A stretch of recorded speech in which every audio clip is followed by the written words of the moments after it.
What is up, people? I got the chance to sit down for a short bit and talk with the developer of Haiku the Robot, a new indie Metroidvania platformer that releases tomorrow.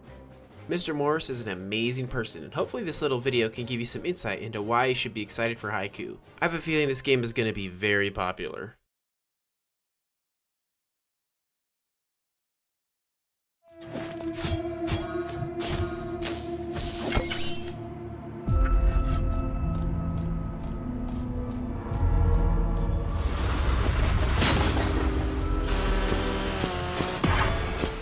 Alrighty, tell us, what is Haiku? Would you describe your game as a Metroidvania, and why did you choose that genre?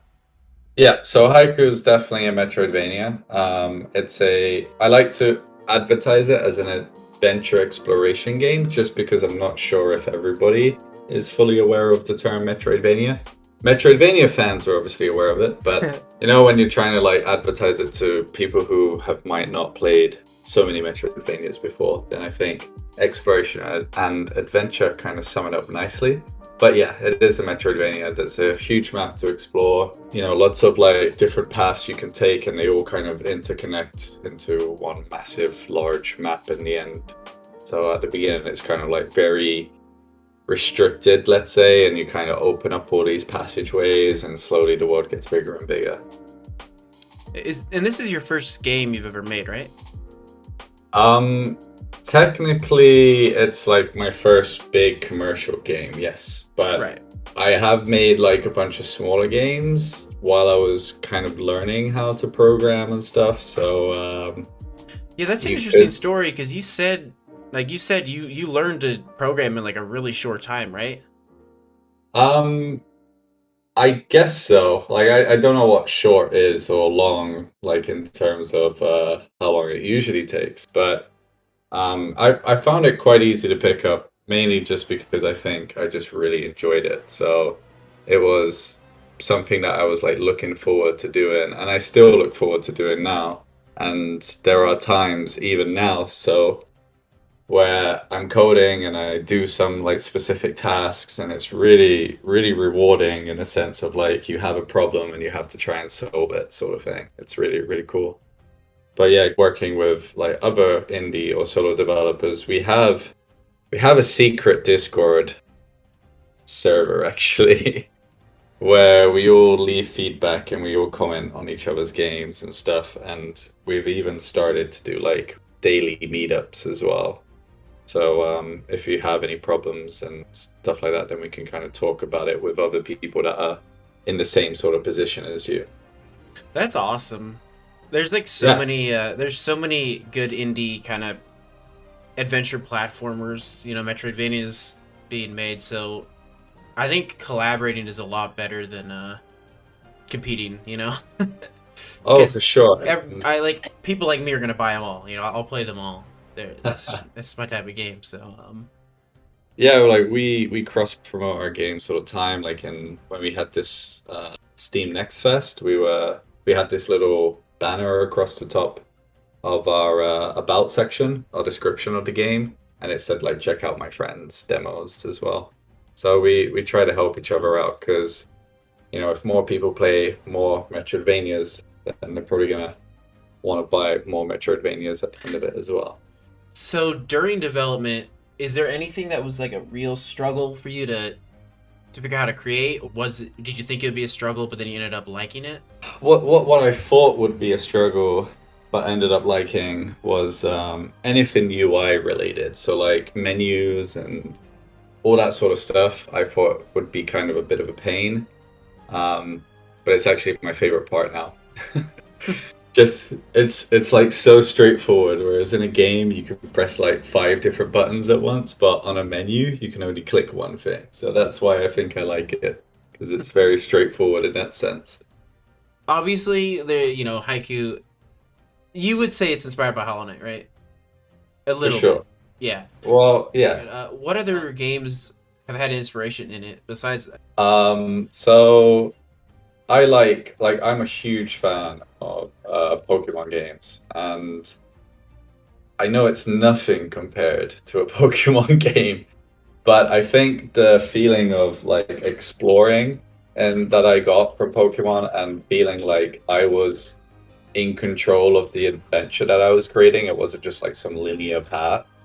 I feel like that is really kind of what I really wanted to put into haiku as well. So just trying my best to make sure that there are multiple paths you can take, sort of multiple points in the game where you can make like key decisions of like, okay, if I do this, then that means I have to, go down this path, or if I do that, then I have to go down this other path, sort of thing. So it kind of adds this agency to the player so they feel like they're in control. So that's kind of a big one for me. Where did the robot inspiration come from? The robot inspiration actually came from just kind of drawing haiku, and then it just kind of stemmed from there. So it's really, really strange in that sense. Like you just have this character, and then like all these possibilities kind of come flooding in of like what you could do with this character and what world he would live in and all this sort of stuff. And it basically just started from there. Yeah, the whole post-apocalyptic setting is it reminded me of like the Wall-E movie or Nier Automata. Funny enough, you say that. Like a lot of people have said that, and I hadn't actually watched Wall-E until people started saying it, and I was just like, okay, I gotta watch this, and it's a great movie. So I've added a little Wall-E reference into the game as well. Speaking of movies, or is there anything outside of games that inspired you in terms of story or art style or anything else? Yeah, I think lots of anime sort of movies, like these 90s anime movies, are really inspiring to me. Stuff like Akira, Ghost in the Shell. When you're writing the story for Haiku, are you like writing a book, or is it just kind of like a list of notes of like how things go, or is it a script? How exactly did you? That's a good question. I think I've done about 5 different things over the last over the last 2 years, and it's kind of this morphing sort of thing, right? Like it started off as just some notes, then it kind of morphed into I think it kind of morphed into like specific game, like in-game events and how it ties to the story sort of thing. Like that's kind of how I did it. I had this like almost like this flow chart, like you follow the steps and certain things kind of hit certain story beats. And then after that I just made like a huge document of just everything in the end. So there's multiple endings, right? That was was that a stretch goal? I can't remember, or if that was just something you added. It was an unfunded stretch goal, but Oh yeah, right. it just fit the story so well to have this second ending that I just couldn't miss the opportunity, so I had to add it. Now this could be spoilers, so ask if you want. But is the second ending like a separate ending, or is it just like a continuation, kind of like how some games have like the ending, and then if you get a little more if you get the second ending? Yeah, the continuation. How are you handling like accessibility? Are there going to be difficulty sliders, or do you think your game needs them? I personally don't think it's that difficult, but then again, it could be me because I know exactly how everything works, and I built the game. But I like to think that it's challenging because, like, Hollow Knight is difficult, but mine isn't that difficult, sort of thing. So I'm hoping that mine has a slightly lower bar of entry, right? I have thought about adding sort of accessibility modes and stuff like that, but I really just haven't had time to do it at the moment. So I was hoping that once it releases, I'll see what the general reception is from most players, or perhaps players that are struggling, and then decide like how best to approach it there. At the moment, beta testers and stuff have had they've been fine with the difficulty, so it's not something that's hindered people at the moment. But once it goes out to the public, I'm assuming it's going to have a bigger or like a bigger player base, and then that player base will be much likely to be, more mixed. I've added stuff to make it feel fair, like there are in-game mechanics and in-game systems that are there to help the player in case they are struggling. So like if you are struggling, there's this whole bank system where you can save up all your money and stuff, so you should be okay. What can players find or buy with this stuff in the world? So you'll be able to buy some upgrades apart from just finding upgrades. Um, you will also be able to buy some abilities even, and then they're just items like keys to locks, other items that kind of just help the player progress. Some like in-game items, typical, oh, this character's lost this item, go find it type of thing. And yeah. And then the bolts, actually, I think the most interesting part of the bolts is that it's not only used for buying stuff, but you can actually heal yourself with them as well. So you collect all these spare parts they're actually called spare parts, but you collect all these spare parts from other machines that you defeat, and then you can just like repair yourself with those spare parts.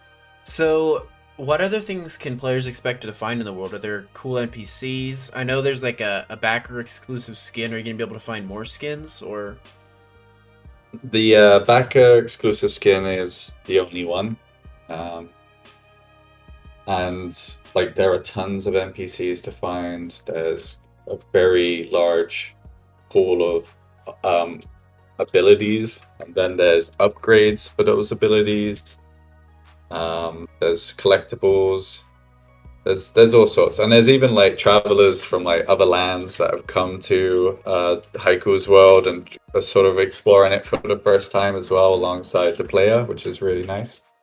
And to be honest, I think I'm just really happy with how the story turned out. So that's kind of, I almost see it as one of the kind of pluses of the game, because it was hard making a story for the first time, sort of thing. So I'm quite happy with how it turned out.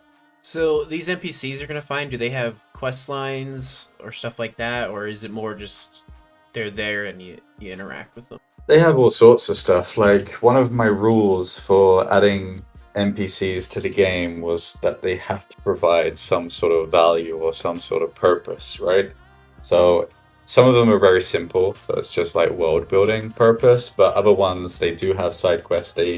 Some of them you can buy stuff from, some of them they give you stuff.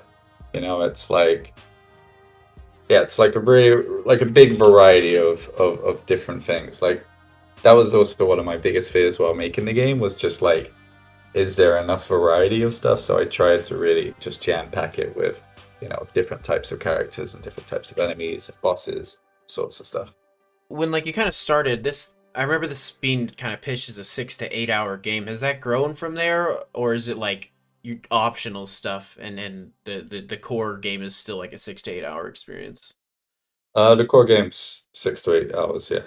Okay, and then It's there's like it's like 6 to the first ending, more or less, and then 8 to the second. that's it. And That's if you do other stuff. Like, I'm just one person, and I kind of committed to this sort of timeline. So I tried to stick to this timeline as best as possible and just do what I felt was the best that I could do during this time period. And to be honest, I am really happy with it. So 6 to 8 hours is going to feel fine. And yeah. like a lot of people who have played it all the way through, they have the feeling of like that was good and they want more, sort of thing. So I think it's better to have that feeling than it is to have, oh my god, this game never ends and I'm kind of tired of it now, sort of thing. So speaking of more, do you have post-launch content plans, or are you just gonna play it by ear, or does it just depend on how well the game does? So currently, apart from like the Nintendo Switch release, which should happen in the next few months as well, I plan to add a boss rush mode, which should include either some new bosses or alternative boss fights. And then after that, I guess we'll just see how it goes, really. Like, if launch is successful, then maybe more. And like other things that just pop up, you know, like if there's accessibility issues, I might want to add like not a big update, but it would be just like a small update in terms of that sort of stuff. Is Haiku 2 a possibility, or are you kind of burnt out on the 2D Metroidvania design and looking for something else after this? To be honest, I don't know what I'm gonna do yet. I'm not burnt out because there are times where I think, oh, I want to do something else. And I sometimes sit down and I'm like, okay, I'm gonna do like 2 hours of something else.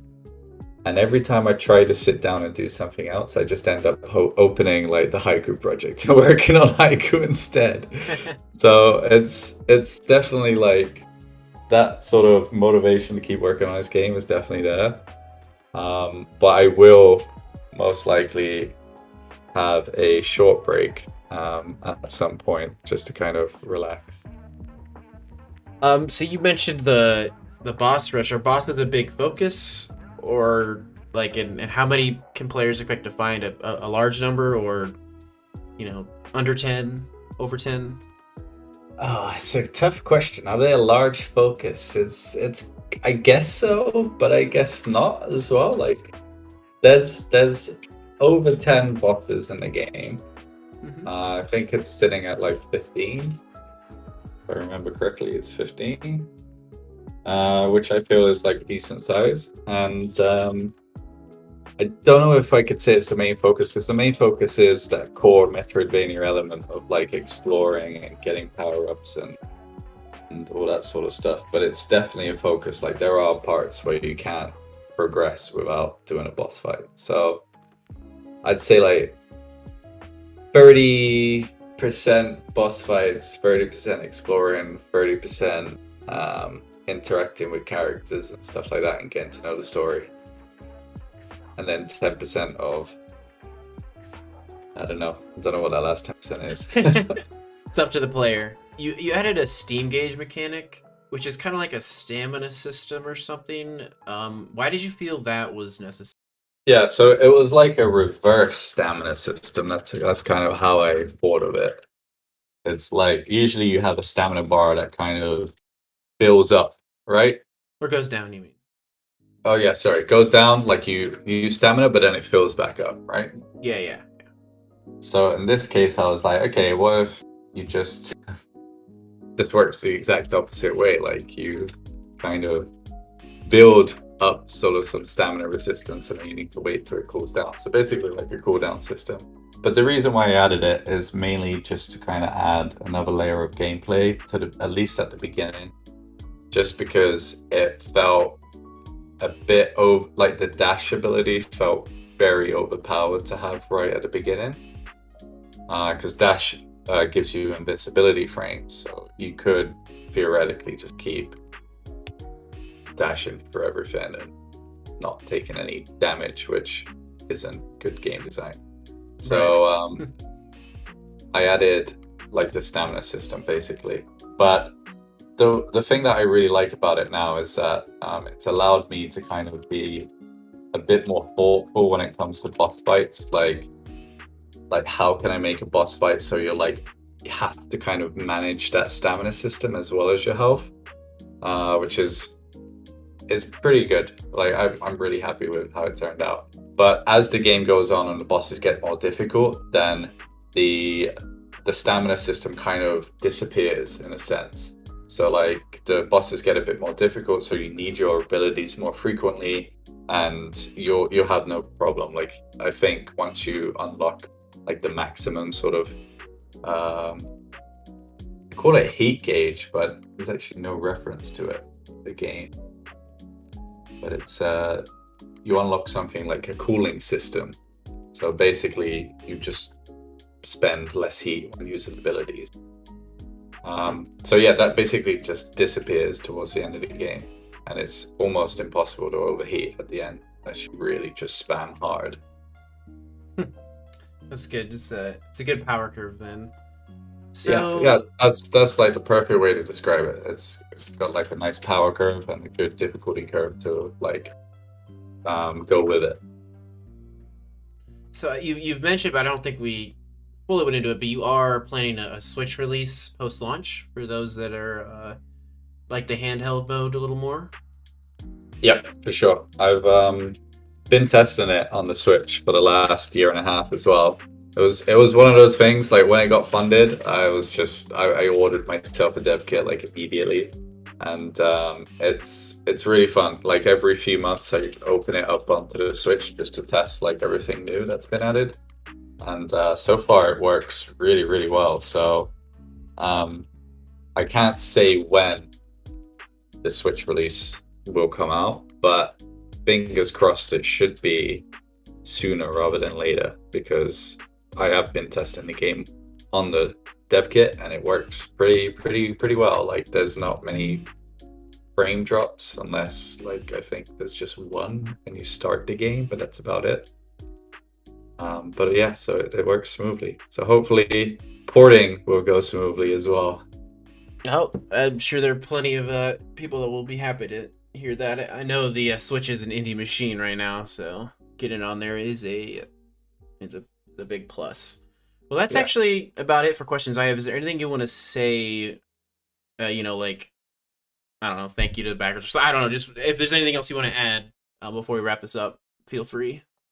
Yeah, I want to say thank you to Pogo Bro for having me on. Thank you to like basically the Hollow Knight community in general. Like everybody's been fantastic since the Kickstarter. Like even Mossbag, Relia, Matthew Griffin. Like it's just been crazy the amount of support Those guys are all great. that I've got.